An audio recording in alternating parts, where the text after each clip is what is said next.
said, I don't know English very much, but is this right? And I looked at it, I said, yeah, that's right. And he said, the most I've ever paid for a ball game is $10. We spent $60 on eating. And he'd only spent 10. Now, he had never been in a stadium, by the way, he'd always been in a bowl. Because that's where it was, where he was.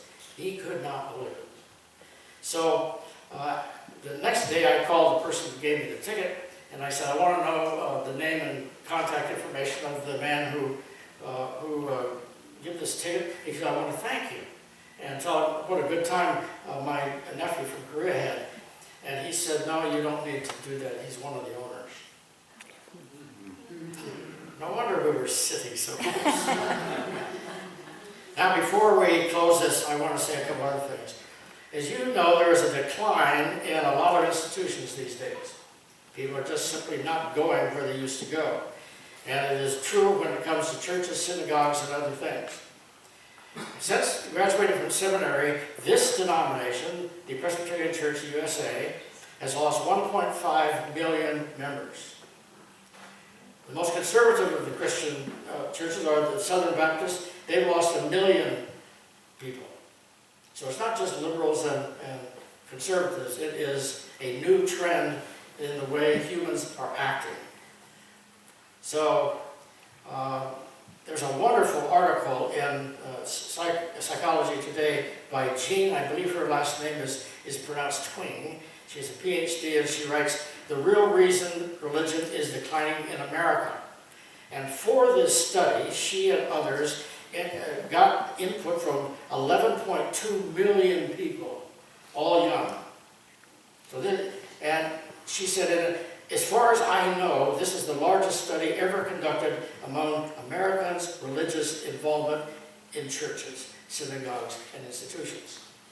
So they have come to the conclusion that the reason for this exodus is individualism. That's what they call it. Some older people would call it selfishness, but they call it individualism. I'm just going to read a little bit. If individualism is the driving force behind these changes, we can expect more to come. The USA may begin to look more and more like Northern Europe, where marriage is optional and religious participation is low. Wow. Now we see this, don't we? Every day we see this trend happening.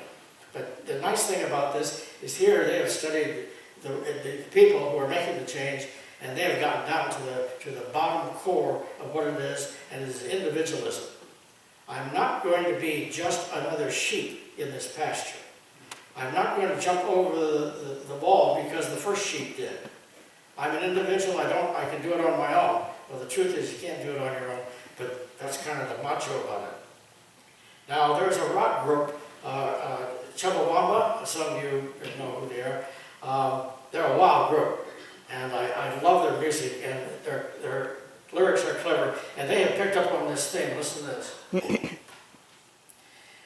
There are those spend the night under bridges, over by the river, down in the park through the winter. But there's a house that I know it's safe and warm, but nobody goes there. It's down where the priests bless the wine. So there you get it. I mean, wrapped up in this beautiful little poem about what's going on. They go on, she goes on with a bunch of other things, but I don't want to take time to read all of that because I've said basically what it is. Now, our denomination is inclined, which I hinted at before. We have several taglines, but one of them is reformed and always reforming. And the reformed, that goes way back to the 1500s when Martin Luther railed against the Catholic Church. And then for us, the Presbyterians, John Calvin, a former Catholic priest from Switzerland, picked up and beat that drum in a little different way, and on, and the Reformation was done. But the line that I like best is always reforming. That's us. That's this church. That's who we are as individuals. We're not, and hopefully that you know, you're going to be a different person when you leave today than you were when you came. If for only other reason that you're going to type those 3 words into the internet and take that little thing. We call ourselves progressive. We don't call ourselves anything else than progressive. And I know this has been talked about endless times, so I'm only going to mention one thing about it, and that is we do not have dogma in a box. The church that I was raised in order to join the church, you had to read 10 statements, and you had to agree with them 100% word for word, and then you sign on the dotted line. We don't have that. If you can breathe and you are interested in a spiritual life, one that is healthy in every possible way, one that does good to other people, not just selfishness. If you are for a collective, if you are for pluralism, that is, we can have 25 different people with 25 different ideas, and that's okay, then you have found home here. But if you need dogma in a box, there are plenty of churches where you can go and you can get that need filled. So, I end with the way we began, and we're going to have Jim Burklo was once the pastor of this church, and on September 1st I gave a sermon here where I said the United States is in need of a new national anthem. And that's all I did about it, was say that. Unbeknownst to me, and me unbeknownst to him, Jim Burklo had the same idea, and he wrote verses for a new, not national anthem, but in praise of the flag and of the United States of America. Those words are in the bulletin, and we are now going to sing them as the conclusion of this sermon. The choir will sing the first verse, and then they'll start again, and we will sing all 3 verses, and let's stand as this happens.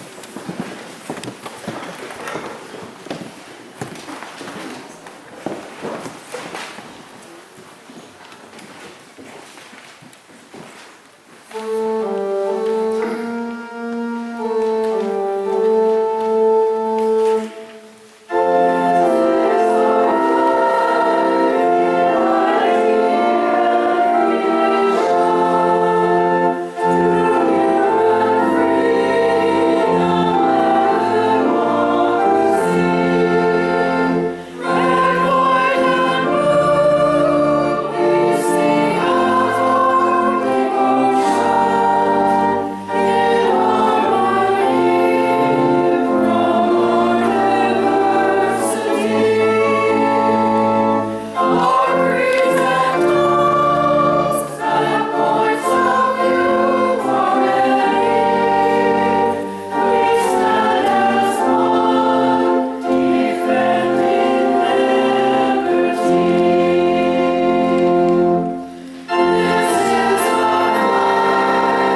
So that brings to a conclusion my part of the sermon.